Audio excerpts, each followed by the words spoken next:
Dit is het skip. Zeer is het, nou ja, hier in de nek is het echt duidelijk dat er hier onfretten weer. En ja, hier in de poorten die gaten die ben ook rutter worden, maar zeer is duidelijk, zeer is echt biedwonder in. Sneu de middag kwam ik hier weg. En de skip die kwam helemaal net. En nou, dat wie al iets nij wie dat. Nou, normaal ik kom er rond te komen en ze draven nooit daar. Dus ik hief wel trouw dat er wat gebeurt weer. De jong was denken aan een aanval van een wolf. Daarom skekelde hij het faunafonds in. Ze zeiden wij zou wel dat het net een wolf weer. En in de omkreten wij hebben zitten, daar ben je wolven. Ze zeiden het volgens ons, volgens de geleden is de vos.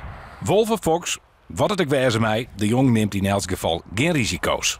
Het is een uur of morgen, dan heb ik ze al hier naar huis staan. Dan komen ze al bij mij, ja, daar is het net zeker vanzelf dat er geen vossen binnen. Maar dan ben je al hier wel, laat dat zeggen.